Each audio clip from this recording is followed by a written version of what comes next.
Yes. If you read through the Bible, for example, if you're studying the Bible like we're told to do, let's say you come across Isaiah 13:11.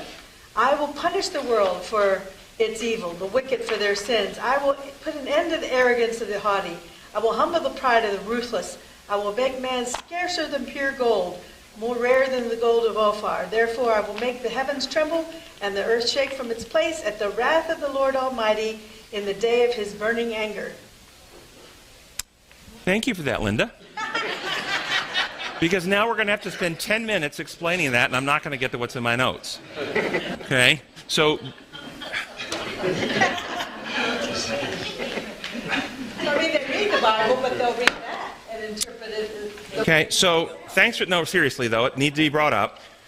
Simple way to process that. First question you ask, what law lens are you reading it through? If you read it through imposed law, then you read it as God taking action to bring punishment. If you read it through design law, what does wrath do to somebody? Parents, you have children who've gone into wild living. You've taught them the laws of health. You've taught them not to smoke, not to drink, not to abuse drugs. You've taught them these principles upon which health is built. But they decide to rebel, and they go into this wild living. They drink a fifth of vodka a day. They're in, and you've intervened multiple times. You've had family sessions. You've had these the crisis moment. You've sent them away to rehab programs and detox programs, but they go right back into it over and over and over again. What's the only course left to you? How about if they're in liver failure now? On their second liver, because they've already got a donor liver, and they've drank that one to failure. What will love require of you? To let them go. And if you let them go, what happens to them? Are you using power to torture and kill them? No, and this is what God's wrath is. Okay? So Romans chapter 1, the wrath of God is being revealed against all godlessness and wickedness of men who suppress the truth by their wickedness. And then Paul goes on to tell you 5 times why it comes. They did not think it worthwhile to retain the knowledge of God. They exchanged the knowledge of God for images made with their own hands. They preferred, they did not think it worthwhile to, it says it 3 different ways, but they didn't think it worthwhile to retain the knowledge of God. Therefore, verse 24, 26, and 28, God gave them up. God let them go. God set them free. This is God's wrath. And under design law, when the life giver lets go those who insist on going their own way, what happens to them? They die. They suffer and they die.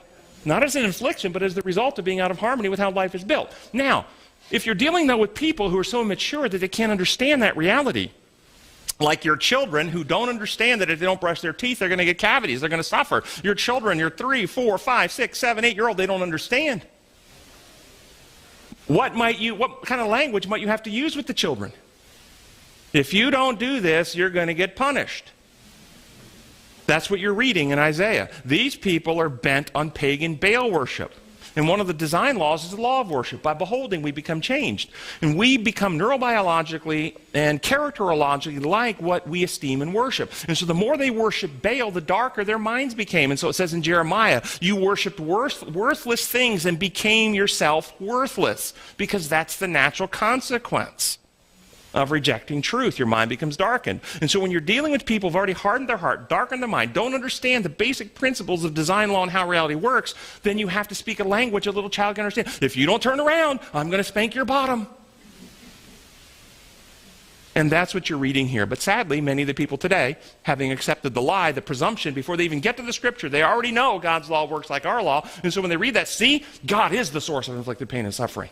I got to go on, and we're going to come more to that when we come to some things here in a moment in Israel's history.